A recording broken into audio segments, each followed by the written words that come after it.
Bismillahirrahmanirrahim. Assalamualaikum warahmatullahi wabarakatuh. Alhamdulillahirabbil alamin hamdan yuwafi ni'amahu wa yukafi mazidah kama yuhibbu rabbuna wa yardah.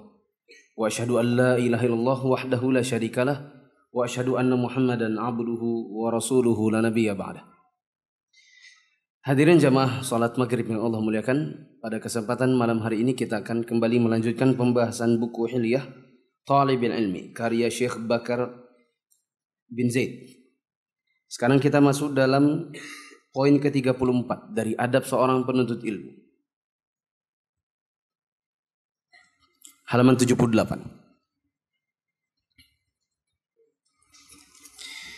Berkata penulis, Junnatu Talibil Ilmi. Beliau mengingatkan soal perisainya seorang penuntut ilmu. Penulis mengatakan, Junnatul alimi la adri.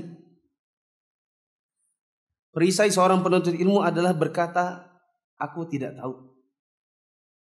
Wa yahtiku hijabahu al-istinkafu minha. Adapun yang bisa merobek tabir dari perisai ini adalah sombong, keengganan untuk mengatakan saya tidak tahu. Atau mengatakan wa qawluhu yuqal, atau mengatakan konon katanya. Fa inna nisfal ilmi la adri. Setengah dari ilmu itu adalah berkata aku tidak tahu. Fa nisful jahli yuqal wa adhun. Dan setengah dari kebodohan adalah manakala berkata konon, dengar-dengar katanya, atau berkata menurut saya. Saya ulang sedikit. Kata penulis di sini, perisai penuntut ilmu adalah berkata aku tidak tahu. Adapun yang akan merobek tabirnya adalah kesombongan untuk mengatakan aku tidak tahu, atau mengucapkan konon katanya. Oleh karena itu jika diucapkan aku tidak tahu, maka itu adalah setengah ilmu. Dan ucapan konon ada yang mengatakan, atau saya kira, menurut saya, itu adalah setengah dari kebodohan.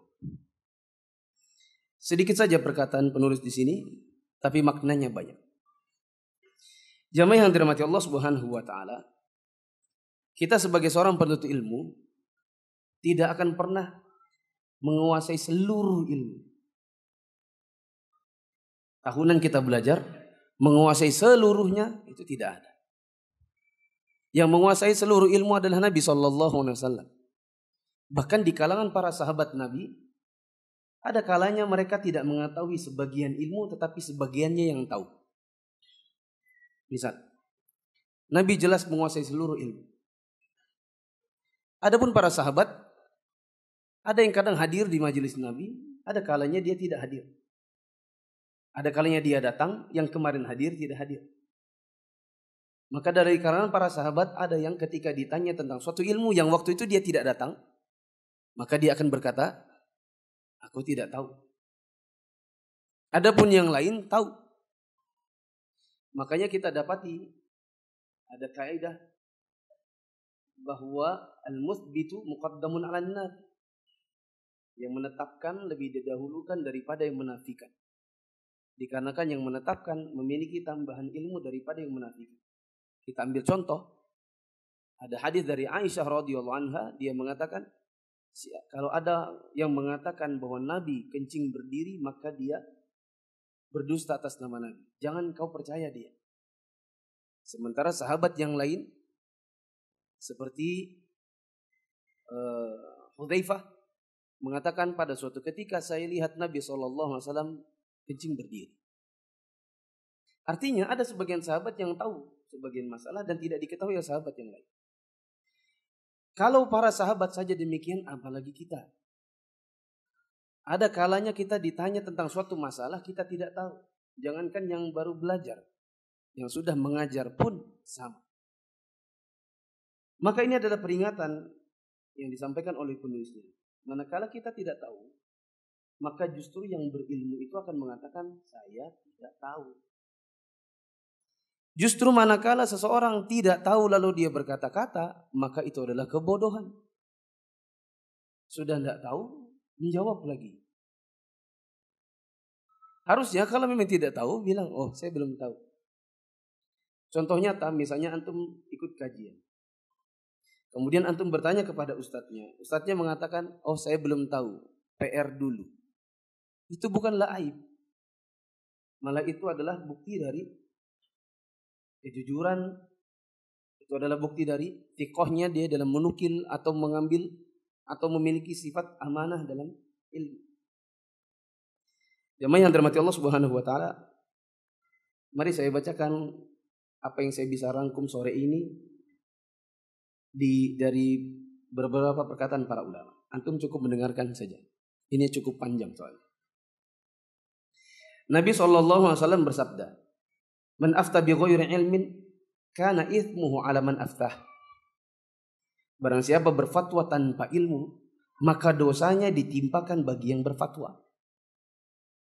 Kalau antum tidak tahu, maka katakan saya tidak tahu. Jangan menjawab. Dikarenakan bila salah, maka justru dapat dosa, bukan dapat pahala. Ada hadis Nabi SAW, "Idza ijtahada al-hakim fa asaba falahu ajran, wa in akhta'a falahu ajr."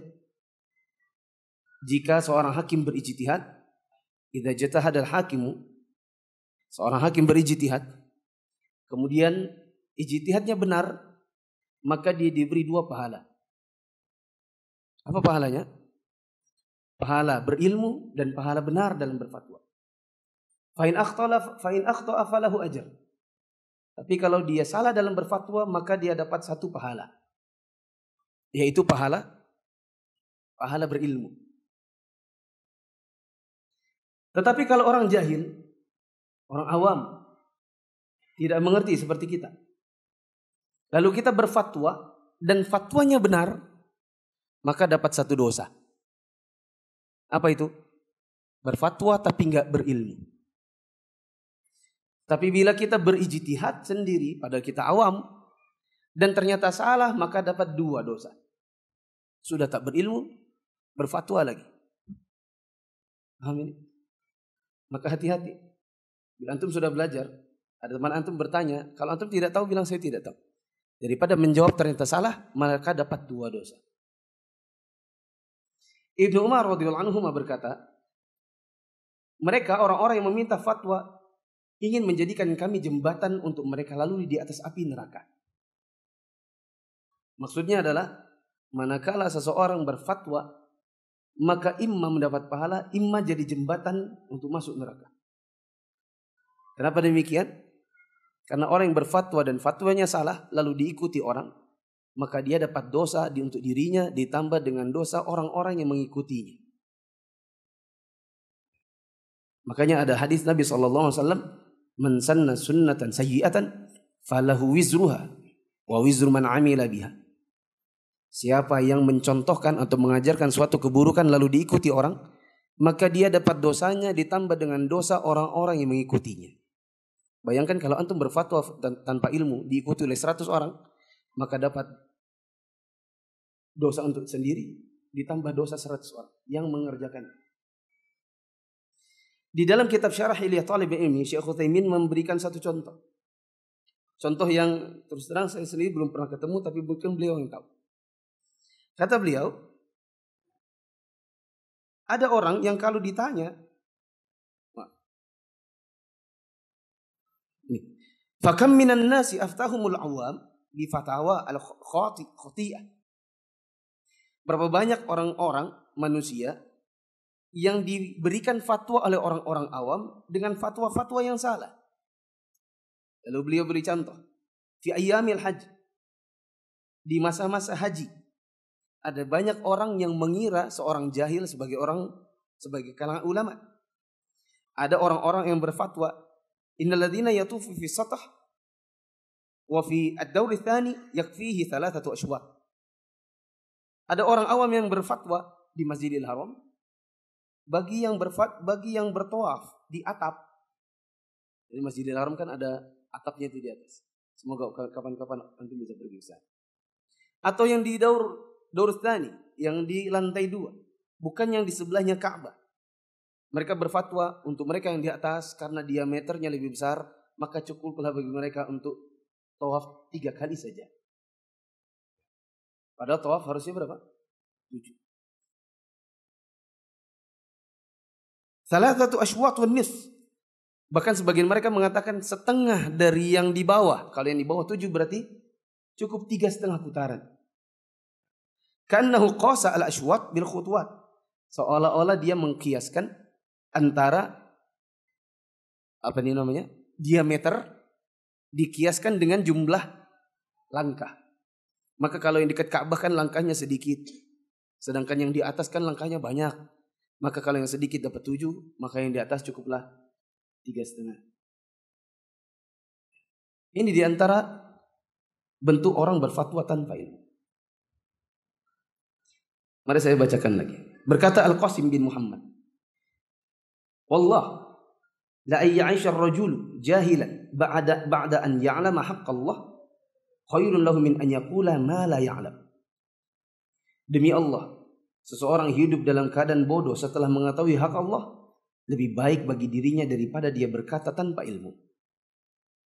Berkata Ibnu Abi Layla, sungguh aku bertemu dengan 120 sahabat Nabi SAW dari kaum Ansar. Sungguh ada salah seorang dari mereka ditanya tentang satu masalah, maka dia melemparkannya kepada yang lain. Yang melemparkannya lagi kepada yang lain. Yang dilemparkan yang kedua, dilemparkan ke yang lain. Sampai berputar masalah itu dan kembalilah pertanyaannya kepada orang yang pertama. Yang ditanya pertama kali. Dia bilang, saya enggak tahu, coba tanya si Anu. Saya enggak tahu, coba tanya si Anu. Saya juga enggak tahu, coba tanya si Anu. Sampai balik kepada dirinya. Di kalangan para sahabat Nabi. Dan orang yang pertama ketika pertanyaan kembali kepada dirinya, aku telah berkering ke fulan, dan ternyata fulan yang terakhir mengatakan tanya kepada engkau lagi.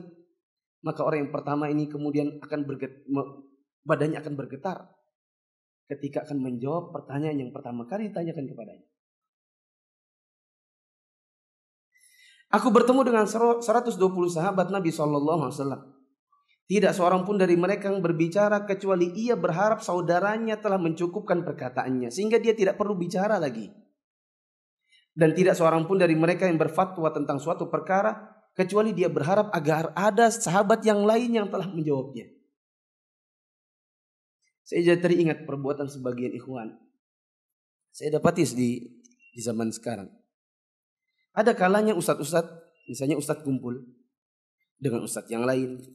Atau ustadz ditanya oleh seorang ikhwan yang lain. Ustadz itu belum menjawab, dia sudah jawab duluan. Dan jawabannya salah lagi. Ini kejadian baru kemarin. Hari Jumat yang lalu. Ustadz berkumpul dengan ustadz. Bicara. Ada ikhwannya masuk. Ikut bicara. Tanpa tawadhu. Harusnya cukup mendengar. Bukan ikut bicara. Apalagi ini pada pembicaraan yang levelnya bukan level dirinya. Ikut nimbrung, ikut berucap dengan ucapan yang ternyata salah. Sampai saya tegur, laki, itu ngomong salah-salah. Tapi mau bagaimana lagi? Ada sebagian orang demikian. Mereka tidak tahu kadar ilmunya. Ikut campur pada permasalahan yang bukan pada tarafnya. Lalu kemudian berbicara dengan sesuatu yang dia tidak tahu. Ikut nimbrung, salah lagi.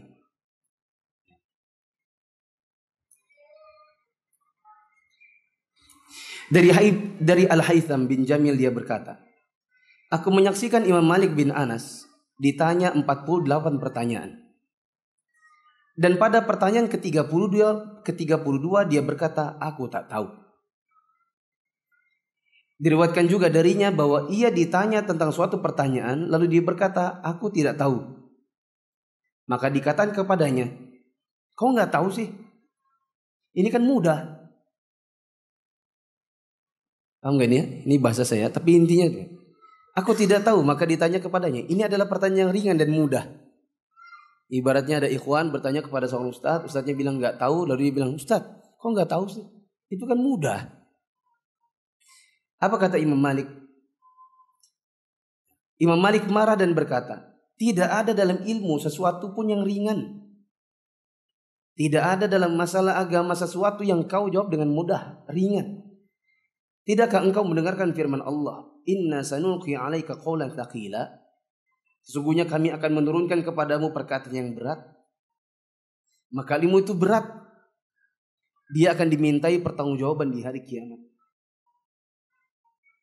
Imam Malik juga berkata, jika para sahabat Nabi SAW merasa berat untuk menjawab pertanyaan, dan tidak pun seorang dari mereka menjawab hingga ia mendapat sahabatnya yang lain berfatwa. Padahal mereka telah dianugerahi taufik dan kelurusan dari Allah dan sucinya hati mereka. Lantas bagaimana dengan kita yang kesalahan dan dosanya menutupi hati?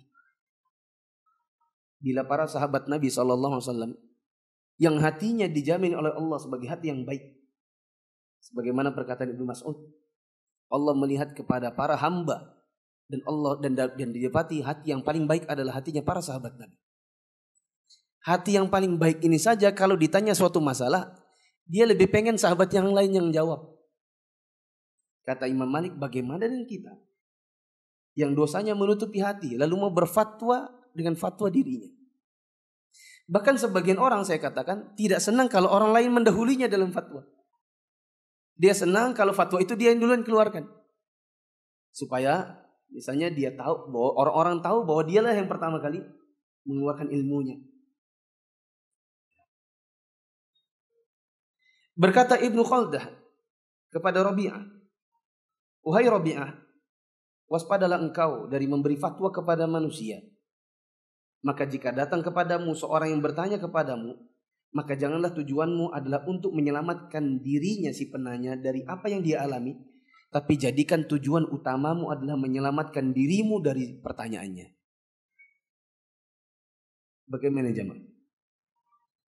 Jangan kau jadikan, kata Ibnu Khaldah, jangan kau jadikan si penanyanya selamat lebih dahulu daripada dirimu, tapi buat dirimu selamat lebih dahulu daripada pertanyaannya. Maksudnya, apabila engkau ditanya, maka pikirkan dulu sebelum kau menjawab. Ini kira-kira kalau dijawab benar atau salah ya? Kalau salah, soalnya konsekuensinya apa? Menjerumuskan diri ke dalam neraka. Berkata Abu Husain, sesungguhnya salah seorang dari mereka yang hidup di zaman Umar bin Khattab sungguh berfatwa tentang suatu permasalahan yang jika permasalahannya ditanyakan kepada Umar bin Khattab, maka Umar bin Khattab akan mengumpulkan para sahabat yang ikut perang Badar untuk menjawab pertanyaannya. Ibnu Husain bilang, di zamannya Umar ada tipikal-tipikal orang yang kalau ditanya pertanyaan langsung dijawabnya. Sementara Umar saja untuk menjawab pertanyaan itu, dia akan kumpulkan dulu ahli Badar untuk menjawab pertanyaannya bersama-sama. Antum mungkin pernah dengar dan sering dengar. Ketika suatu hari saya ngisi di Masjid Namirah. Tahun 2011 kalau saya tidak salah.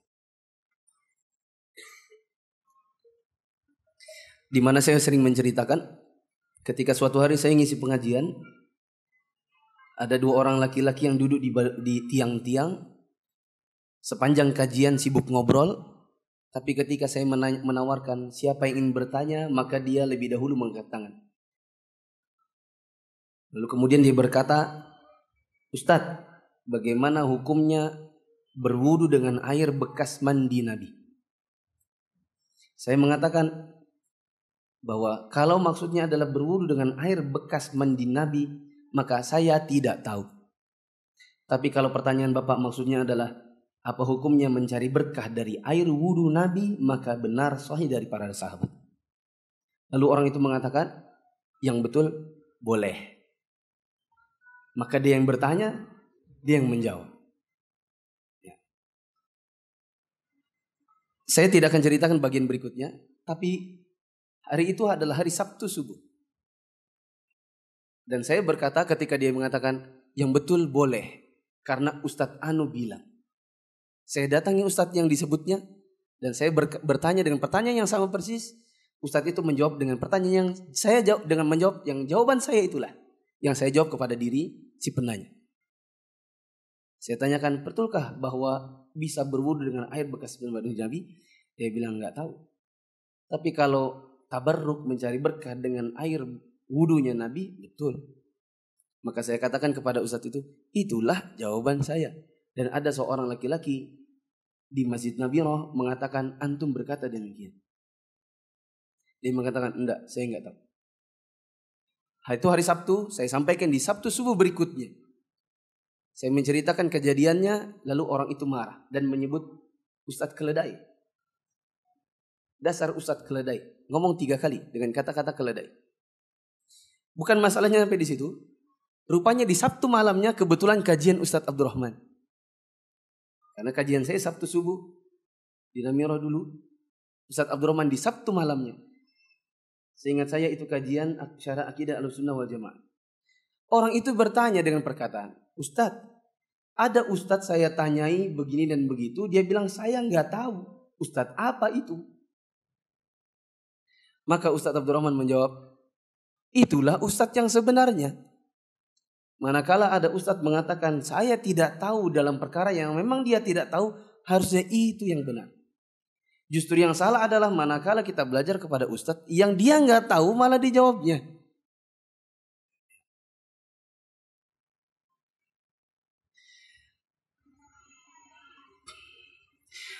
Berkata Sufyan bin Uwainah, orang yang paling berani berfatwa justru orang yang paling sedikit ilmunya. Syekh Utsaimin berkata, apakah yang menyebabkan seseorang berbicara tanpa ilmu?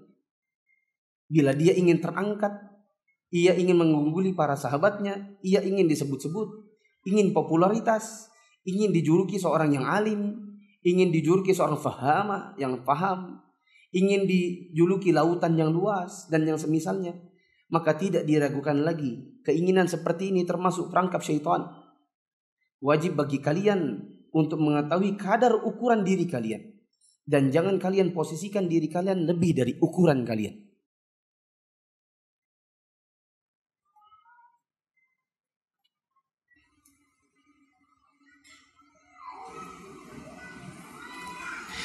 Syekh Abdul Aziz bin Baz rahimahullah, beliau mantan mufti rahimahullah, sudah wafat, dulu mufti kerajaan Saudi.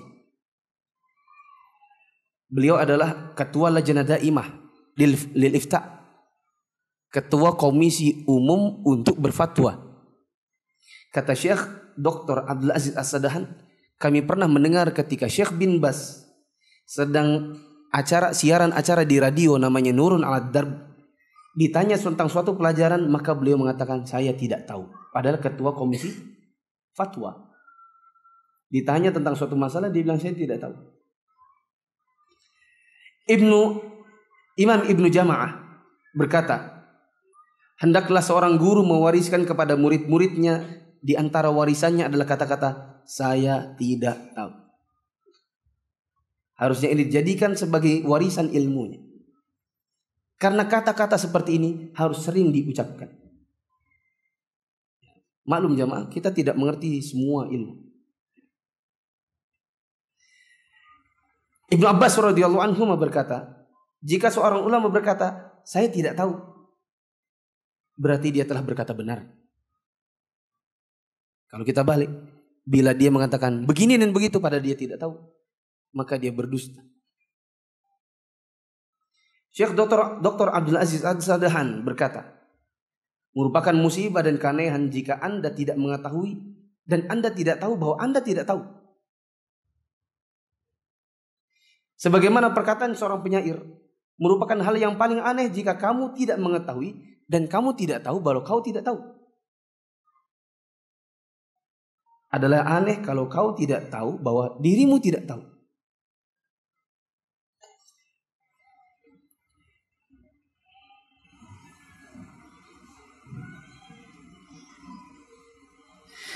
Rasulullah sallallahu alaihi wasallam didatangi oleh Jibril.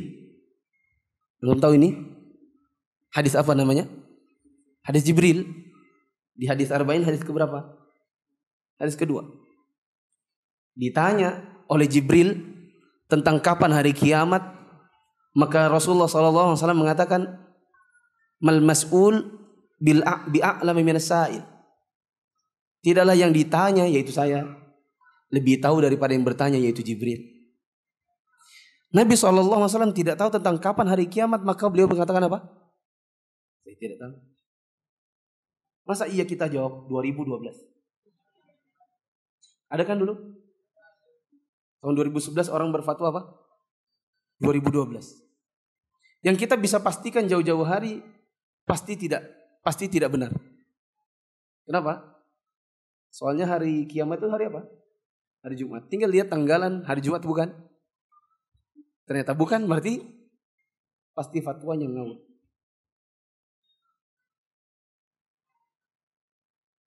Masih banyak lagi.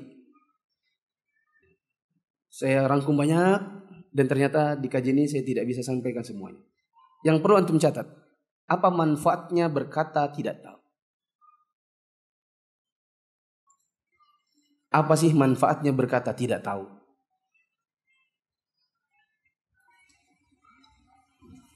Manakala memang tidak tahu. Satu, dapat pahala. Karena berlaku jujur. Dapat pahala karena berlaku jujur.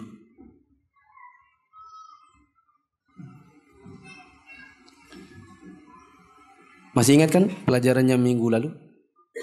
Babnya apa? Kejujuran. Rasulullah SAW mengatakan, alaikum bisidqi. Wajib bagi kalian untuk berkata jujur. Fa inna sidqa yahdi ilal bir, wa innal birra yahdi ilal jannah. Wajib bagi kalian untuk berkata jujur, karena sesungguhnya kejujuran itu akan menggiring kalian melakukan kebaikan, dan sesungguhnya kebaikan itu akan membawa kalian masuk ke dalam surga. Maka kalau seseorang mengatakan saya tidak tahu, berarti kan dia jujur. Kalau dia jujur, maka akan menghasilkan kebaikan, membawa dia masuk ke dalam surga. Sebaliknya, manakala mengatakan begini dan begitu pada tidak tahu, maka ini termasuk kejahilan dan bisa membawa seseorang masuk ke dalam neraka dikarenakan itu bagian dari kedustaan. Kedua,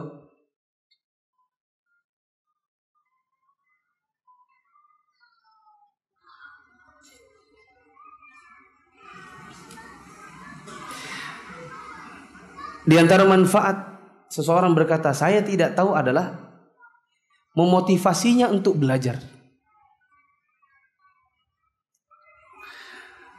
Karena kalau dia katakan tidak tahu, maka akan menjadi dorongan baginya untuk mencari tahu.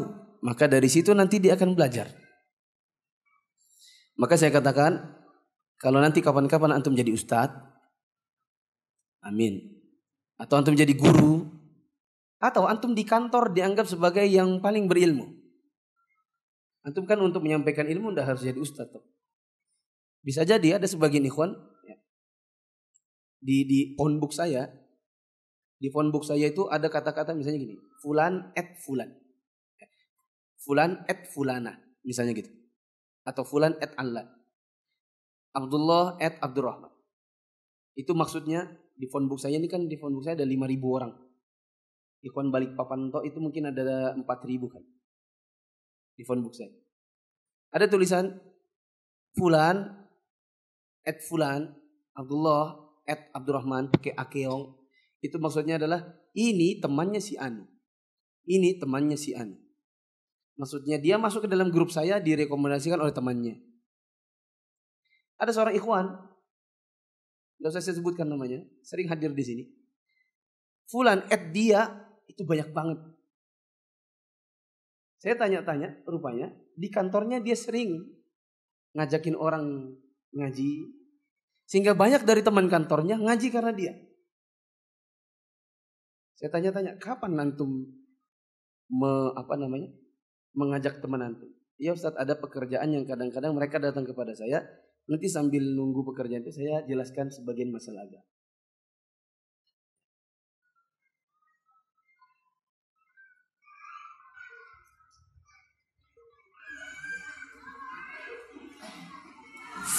Saya mau apa tadi ya? Lupa saya.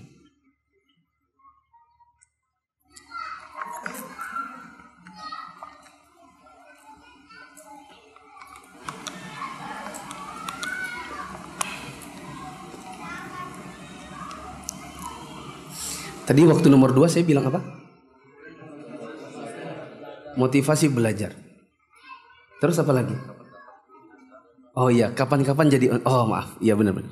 Jazakallah khairan. Kapan-kapan antum jadi ustadz, saya bilang tadi. Dan tidak harus jadi ustadz untuk bisa menyebarkan ilmu. Antum bisa saja di kantor. Saya tadi contohkan ada fulan et fulan. Itu berarti fulan temannya si Anu. Nah temannya si Anu itu di phone book saya banyak banget. Dia banyak membagikan ilmu di kantornya. Nah kapan-kapan antum di kantor misalnya ditanya tentang suatu agama. Karena mungkin antum sendirian yang berjenggot. Antum sendiri, antum pokoknya out of the box deh. Dengar suara azan langsung tinggal, pergi sholat. Ya. Terus sering ngajak orang sholat. Pokoknya antum dianggap yang paling berilmu.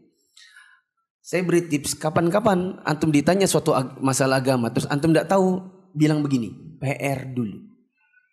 Karena kalau antum bilang PR dulu, mau tidak mau antum akan membebankan pada diri antum untuk belajar mencari tahu. Tapi kalau antum cuma mengatakan, oh nggak tahu ya, maka antum tidak akan termotivasi. Tapi kalau antum mengatakan PR dulu, insya Allah nanti akan dia tanya, sudah dapat PR-nya. Disitulah fungsi yang nomor 2. Seseorang berkata, saya tidak tahu. Atau berkata, PR dulu ya, saya belum tahu. Nanti saya tanyakan dulu ya kepada ustadz yang lebih tahu. Itu akan membuat antum termotivasi untuk belajar. Fungsi yang ketiga,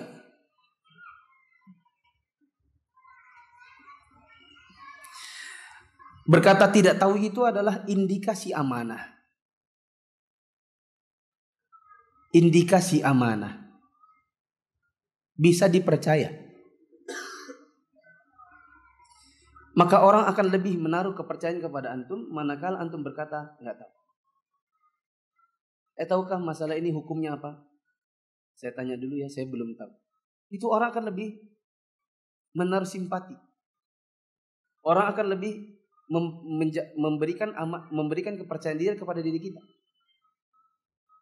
Karena kita berani berkata tidak tahu manakala memang tidak tahu. Yang keempat, bila itu diucapkan seorang guru, maka ini menjadi pelajaran berharga untuk muridnya. Bila perkataan seperti ini diucapkan seorang guru, maka ini akan menjadi pelajaran berharga untuk murid.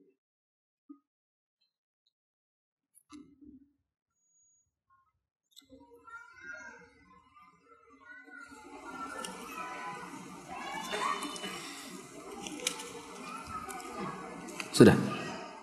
Ikhwan yang dirahmati Allah, penutup dari kajian malam hari ini satu saja. Jangan malu untuk mengatakan saya tidak tahu, manakala memang tidak tahu. Katakan PR dulu. Saya tanyakan dulu kepada ustadz yang lain dalam rangka mencari pahala. Dalam rangka untuk menjaga agar orang mempercayai kita, memberikan rasa ya, bahwa kita ini orangnya sifatnya amanah. Dan itu adalah setengah dari ilmu. Manakala berkata-kata yang kita tidak tahu, maka itu adalah setengah dari kebodohan itu sendiri. Dan kita dapati di zaman ini banyak orang yang ditanya tentang suatu masalah agama, dia suka menjawab, padahal dia tidak tahu. Dan kadang-kadang fatwa yang dilakukan adalah fatwa pada hal yang sifatnya besar.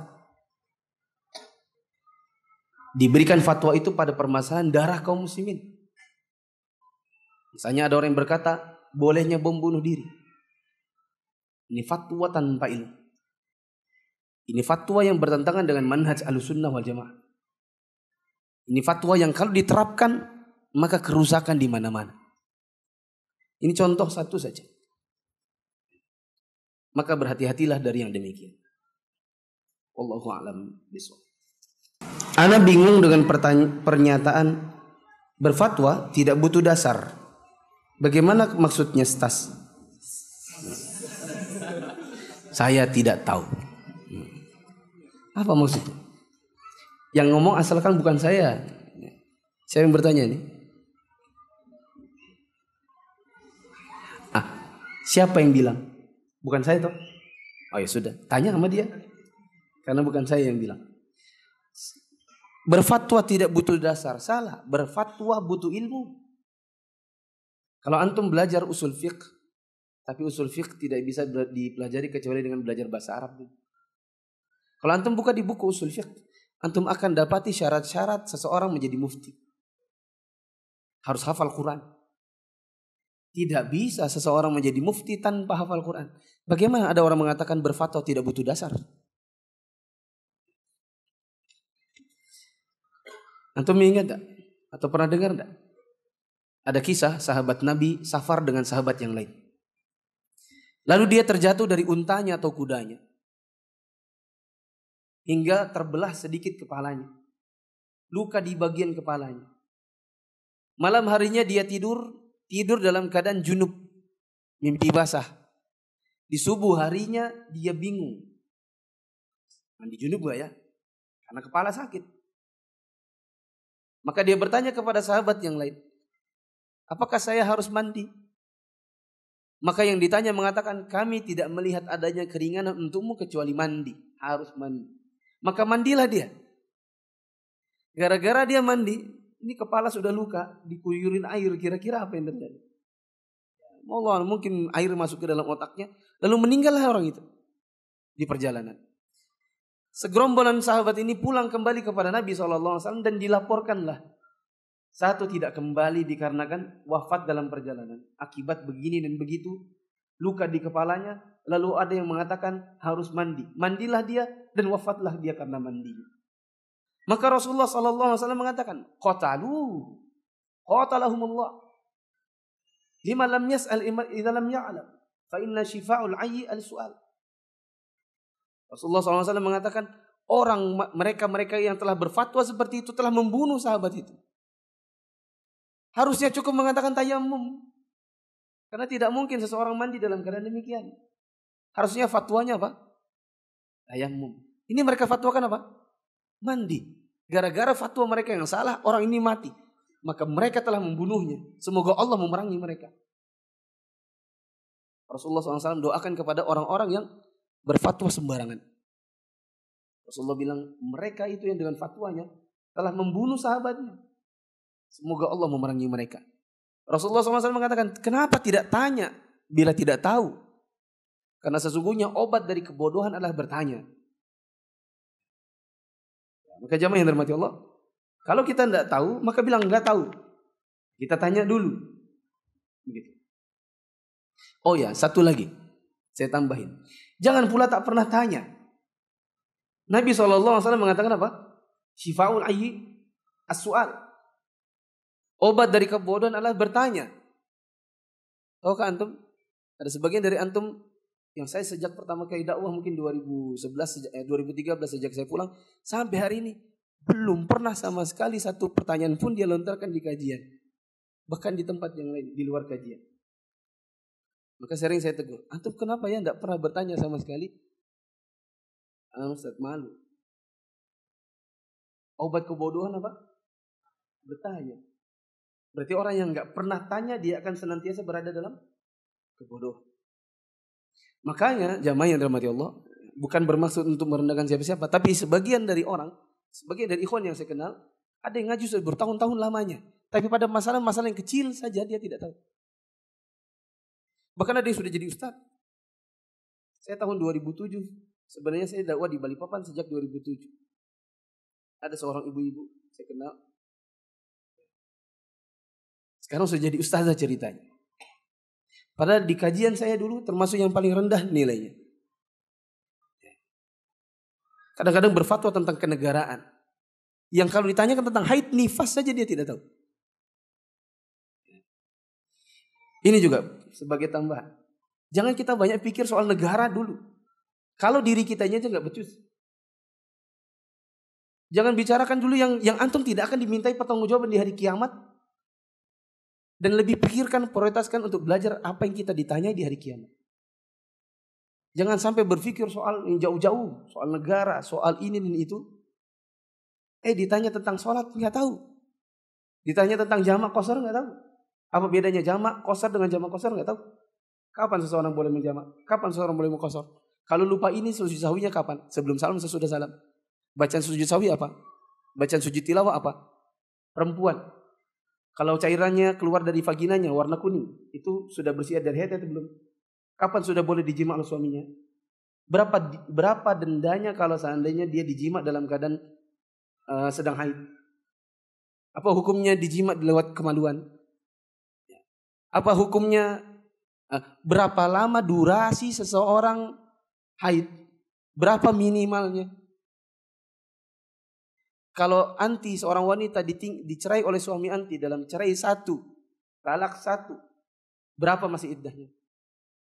Kalau keluar dari masa iddahnya mau balik lagi caranya gimana? Masalah-masalah yang kecil yang hari-hari bisa jadi kita temui, kita nggak tahu. Lalu kita mau sibuk dengan bicara yang soal yang sifatnya besar yang kita tidak ditanyai oleh Allah di hari kiamat. Ini yang pernah saya sampaikan kepada seorang manajer bank besar BUMN di salah satu kota. Dia bilang, Ustaz, kalau nggak ada bank, mati lampu semua. Karena PLN ngutang sama kami, katanya. Nanti gini, masalah negara nanti gini, nanti akan gini. Industri-industri akan begini. Kasihan nanti masyarakat akan begini. Saya tanya, Pak, kita bicara soal hukum. Kita nggak bicara soal negara. Saya tanya, Anda di dalam kubur akan diminta pertanggungjawaban atas PLN, atas bank, atas ini, industri. Apakah dia tanya tentang pendapatan antum sendiri? Sementara Rasulullah SAW mengatakan tidak akan bergeser kaki hamba sebelum dia ditanya tentang 4 hal. Ya. Di antara pertanyaannya adalah fimalihi, tentang hartanya. Min aina kasabahu, dari mana dia dapatkan? Wa fima anfaqahu, dan pada apa dia salurkan pendapatannya. Apakah memperpanjang sujud terakhir termasuk bid'ah? Ada sebagian orang memperpanjang sujud terakhir karena ingin berdoa. Maka tidak bisa difatwakan mutlak demikian. Rasulullah SAW mengatakan, Inna aqraba ma yakunul abdu min rabbih wa huwa sajid. Posisi yang paling dekat seorang hamba kepada Allah adalah saat dia sujud. Fa'kthiru du'a. Maka perbanyak doa ketika sujud. Maka kalau ada orang memperlama sujudnya dikarenakan ingin banyak berdoa, maka boleh. Yang mungkin termasuk mengada-ngada adalah perbuatan sebagian orang setelah salam, Assalamualaikum warahmatullahi wabarakatuh, Assalamualaikum warahmatullahi wabarakatuh, terus dia zikir, terus dia doa, dan setiap kali dia hendak pergi mesti dia sujud dulu 1 kali. Pernah lihat? Sebelum keluar masjid mesti sujud dulu 1 kali. Dan itu rutinitas dikerjakan. Suatu hari saya pernah bertanya, saya tanya kepada seseorang, kenapa kalau saya lihat antum mau pergi meninggalkan masjid ini mesti sujud 1 kali? Dia bilang sujud syukur. Kenapa sujud syukur? Ya karena saya bisa sholat. Saya tanya, rutinitas? Iya. Kalau rutinitas maka butuh dalil. Sujud syukur tidak mesti dikerjakan sebelum meninggalkan masjid.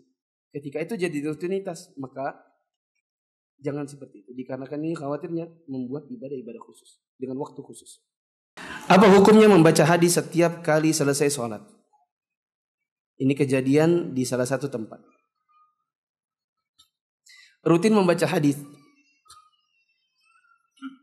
bila maksudnya adalah menjadikan momen untuk sekedar belajar, maka secara umum sebenarnya tidak masalah.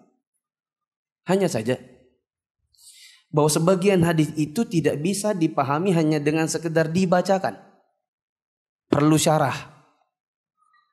Contoh yang nanti penjelasannya akan saya sebutkan setelah selesai sholat. Nabi SAW mengatakan, La yansarif hatta yasma'a sautan aw yajida rihan. Rasulullah ditanya, ini anggaplah ya, kita lagi baca Riyadhus Shalihin, anggaplah begitu. Ada takmir yang baca. Apa bunyinya? Rasulullah SAW ditanya tentang orang yang mendapati ada angin pada duburnya. Angin pada duburnya saat dia sholat.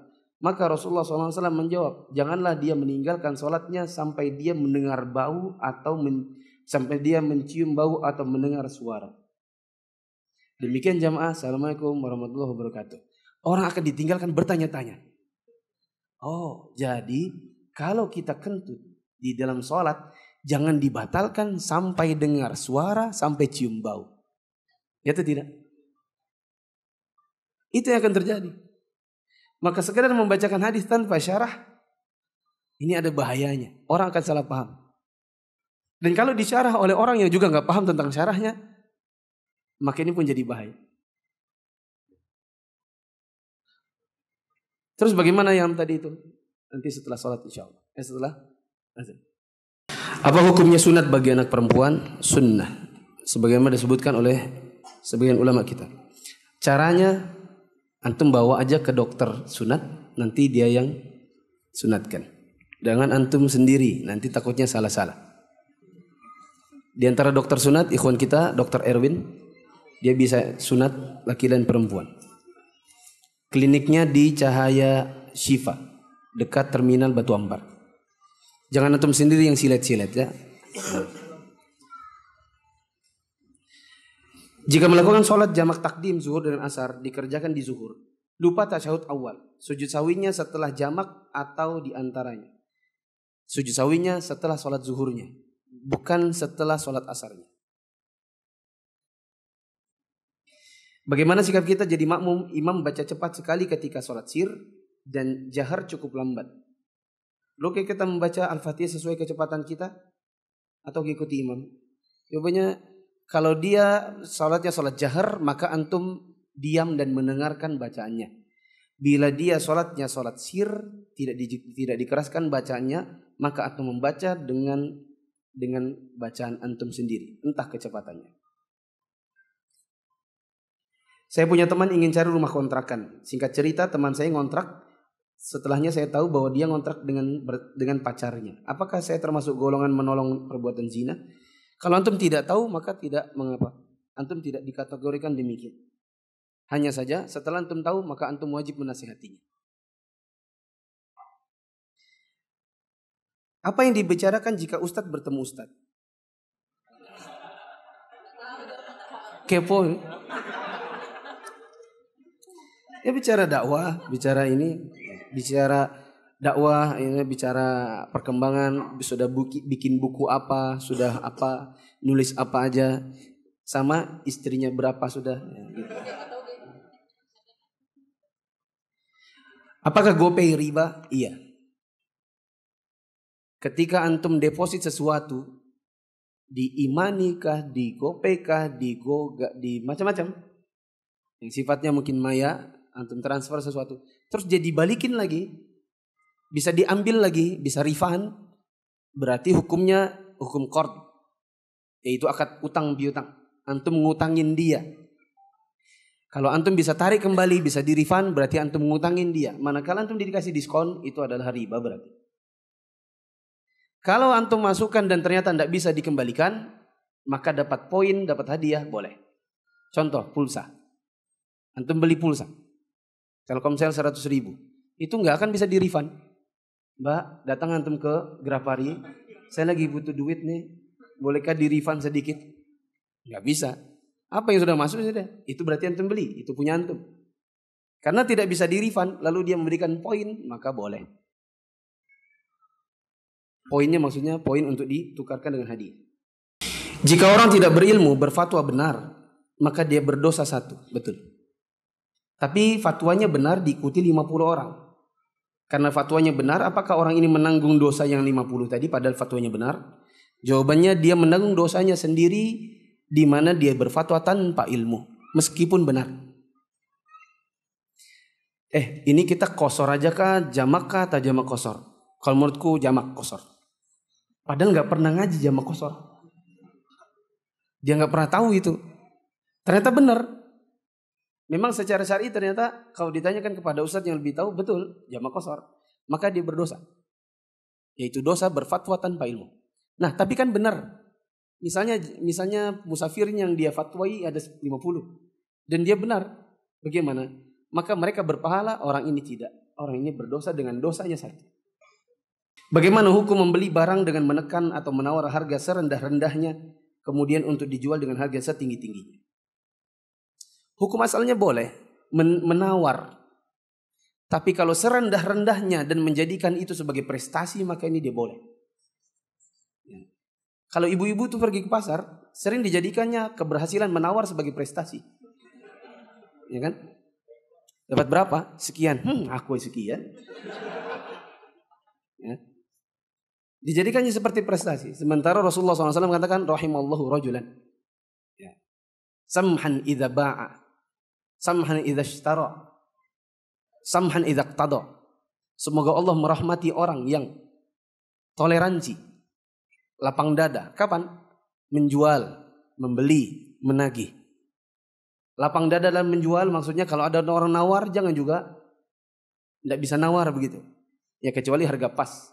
Kalau ke supermarket tak mungkin antum nawar. Juga lapang dada manakala membeli. Kalau nawar boleh, tapi jangan juga ya, misalnya berapa ini? Sekian. Mahalnya. Situ aja sekian. Ya. Pasti dia akan menjawab apa? Ya udah sono. Gitu. Bagaimana hukum membatalkan akad jual beli secara sepihak? Penjual membatalkan barang yang sudah dibeli oleh pembeli tanpa alasan yang jelas. Bagi siapa ini? Kalau bagi pembelinya, ya sudah sakit hati pasti. Kalau bagi penjualnya, maka ada beberapa kondisi. Tidak bisa dikatakan haram, tidak bisa dikatakan halal. Di antara contoh yang tidak boleh manakala sudah diberi, sudah dibayar, ujuk-ujuk belakangan ada orang menawar lebih tinggi. Ya. Antum jualan tanah 200 juta. Sudah dibayar DP 100 juta. Tiba-tiba ada orang bilang, berapa? Katanya jual tanah. Iya. Berapa? 200. Kalau tahu jual kepada saya beli 300. Betul? Iya. Tak ambil kembali DP-nya? Iya. Tak serahin kembali. Kini diserahkan kembali 100-nya. Dia beralih kepada yang 300. Maka ini perbuatan dosa. Tapi misalnya dibatalkan karena misalnya uangnya uang palsu. Tidak masalah. Saya batalkan karena uangnya tidak sah. Saya batalkan karena ternyata ini barang belum sah menjadi milik saya. Saya baru tahu hukumnya. Maka ini tidak masalah.